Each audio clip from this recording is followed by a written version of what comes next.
Now, finally, over 2 years after Final Fantasy VII Rebirth's official release, the first set of trailers of the third and final entry of the Final Fantasy VII Remake project has been released, and with it, the official subtitle of Final Fantasy VII Remake's third installment, as well as the release date, or at least sort of a release date. And the last entry of the Final Fantasy VII Remake project will be called Final Fantasy VII Revelation. Also, it will be released around spring 2027. When it comes to those news alone, I already have some thoughts. First of all, I think Final Fantasy VII Revelation is a very cool and a very fitting, a very appropriate title. Now, I personally always thought the most fitting title for the finale would be Final Fantasy VII Reality. But I also thought that titles like Remembrance or Revelation, which it now turns out to be, are also very fitting. Because Final Fantasy VII is about life, it is about memories, and it is also about facing the truth. So both reality as well as revelation would fit very much. And given the context of where we are now in the story of Final Fantasy VII, and those who have played the original know that basically we have the whole second CD as well as the finale now before us.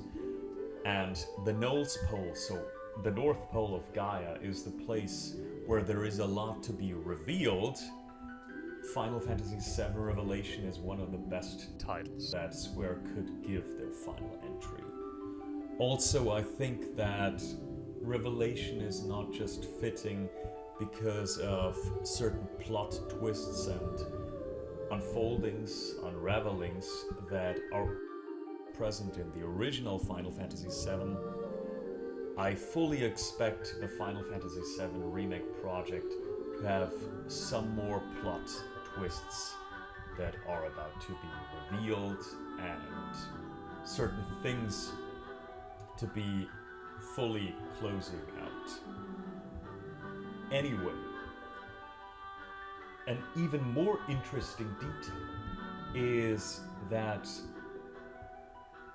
the meteor behind Final Fantasy VII in the logo always had some greenish color to it, which is of course because the original meteor in Final Fantasy VII's logo on the PlayStation 1 and the PC version and everything had some sort of white as well as teal and a bit of dark green tone to it, and it was a lot darker in Final Fantasy VII Remake as well as in Rebirth. It also had sort of a more dark tone, and there was some red in the Final Fantasy VII Rebirth logo, which of course was sort of alluding to the imminent danger and Sephiroth's plans and everything. But now it actually returned back to its roots and was a lot more teal, a lot more alluding to its original tone from the PlayStation 1 era, which and of course I might be reading way too much into it, but I personally think that is because it is also some sort of symbol, some sort of way of Square saying, okay guys, now it's about to be unraveled. Now we're going back to the truth. And the truth, of course, is the Final Fantasy VII original. But, as said, maybe I'm reading too much into it. I personally think I'm not too far off here, however. There definitely is some reason to it. Now, since Final Fantasy VII Revelation is gonna be released next year, many people, myself included, turned out to be right with our expectation that the final installment of the remake project would be released in Final Fantasy VII's 30th anniversary. We just got to know that it would be released in spring, which of course could be in April, it could be in May, who knows. I think it will be released in April. Would be fitting because the first installment was also released in April, but really what's 1 or 2 more months? I mean, even if it's gonna be delayed for half a year, I would not mind really, as long as it's gonna be released next year. What also was really cool, for me at least, was that the beginning and the end of the trailer of Revelation, and of course we got a set of trailers, but I'm particularly talking about the first trailer, was narrated by the same man who narrated the teaser trailer for Final Fantasy VII Remake in June 2015, so 11 years ago. So basically, Square closed out the trailer for the third and final entry with the same man they used to begin this remake journey. And just as he said at last, a promise has been made in 2015, he now finished the trailer by saying, at last, the promise has been fulfilled. The journey ends here. And I thought that was a really, really neat touch. Square definitely has put some thought into the making of this presentation and what they could give us and what they could excite us with. And when it comes to that, it definitely worked for me. Now when it comes to the gameplay part of the trailer, as well as the story cutscenes and the snippets and the bits and pieces, I'm not all too excited, honestly, because while of course all of it looked cool, there was nothing really too special for me. We saw Sephiroth toying with Cloud again, and the very start of the trailer itself was kind of cool by using the man who narrated the first teaser trailer and now this particular trailer, and talking about Meteor, which we also see in the trailer, and talking about Sephiroth's delusions. That was kind of cool. We also saw Cloud and the rest of the party arrive at the Knowles Pole. We saw them fight Genova. And we also got to see Vincent fight for a bit. We got to see him use the Galleon Beast. I'm still not sure if we get to see him use more than just the Galleon Beast of Chaos, because I'm not sure if the Death Gigas and Hellmasker might face some licensing issues, but then again they could always redesign the forms.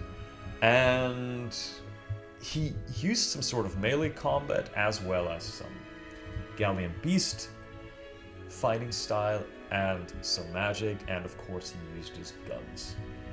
But it did not end here, because we also got to see Cid fight. And Cid is surprisingly agile. I did not really expect that from him. Then again, they cannot really go for too slow of a character in such an action and fast-paced game, of course. We also got to see him use this sort of dragon-like, this draconic apparition that he also uses in his limit breaks in the original Final Fantasy VII. The coolest part of the trailer for me when it comes to cutscenes, except for Sephiroth, of course, was that we got to see most of the weapons. We got to see Ruby weapon, we got to see Ultima weapon, we got to see Sapphire weapon in front of the Sister Ray. We got to see the arm of Diamond weapon coming out of the Northern Crater, just like in the original Final Fantasy VII, but not the face of Diamond weapon. We got to see the weapon that we saw for the first time in Final Fantasy VII Rebirth. In the trailer, we also saw some soldiers fighting that particular weapon. We got to see a bit of Wutai and the Turtles' Paradise. We got to see Medeal, and of course a few other familiar faces, so not just Cloud and his crew. We got to see Rufus and Reno. And finally, we also had our first glimpse of what the gameplay with a high wind would look like. Now, just like with the flashy combat and the team attacks and everything, which of course is also stylish, I cannot really say too much about the high wind. It's a moving airship in the sky. I suppose I was a bit surprised that it is that close to the camera. But so far it does not seem like anything special. But hey, at least we finally got to see it. And one scene that was at the end of the second CD, which is about Cloud and the rest of the party invading Midgar by using parachutes, was repurposed, because now the party can also use parachutes to land everywhere else. So obviously it's used to land in either some Gold Saucer region or the Medeal, the Wutai region or whatever. So what was just part of one cutscene in the original is now an actual gameplay element. We did not really see much of the Whisperers / the Feelers, but as it was to be expected, they are still there. We did not get to see Aerith and Zack, even though it is obvious, particularly for Aerith, that they will play a role in the final installment. Also, on the official Square Enix YouTube channel, the Final Fantasy VII Revelation trailer, to be more precise, the first trailer, has Aerith and Zack very prominently on the thumbnail. So there is more to be expected from them. I guess I'm a bit disappointed about the size of the weapons. The depiction of the weapon size, so Ultima Weapon, Ruby Weapon and so on, has always been sort of inconsistent in-game. So by in-game I mean the battle dimension. The weapons were always sort of shown to be smaller next to the characters in direct comparison to the cutscenes. I mean, let's just take Ultima Weapon. Ultima Weapon in Final Fantasy VII, once the weapons awoke, was right next to the High Wind and it was massive. And Sapphire Weapon next to Junon was also absolutely gigantic. Now, we can actually see Sapphire Weapon next to Junon and it still seems to be gigantic, and Ruby Weapon also seems to be pretty big, but I get the feeling that, maybe except for Sapphire Weapon, the weapons will not be shown as large as I would wish for them to be shown. Diamond Weapon appeared in Kingsglaive as well, and its size was pretty much what I would expect for one of the Final Fantasy VII weapons to be depicted as. Now, when it comes to the individual character parts and their gameplay, that, just as in Final Fantasy VII Remake and Rebirth, also seems to be integrated. Vincent has his own gameplay part where you have to shoot some targets, and surely it will also be implemented for Cid in a fitting way. In regards to story assumptions, I do not want to say too much as of now. Those who have watched my old videos know that I do not think at all that one of those most popular assumptions about the remake being about time manipulation is actually true, because it does not actually fit the old lore. There is something that fits way more. Even whenever Square was asked on stage and the word timeline was used in English by some interviewer, they still always used the word sekai, so world, and world is a very, very easy word to weasel yourself out of a situation with.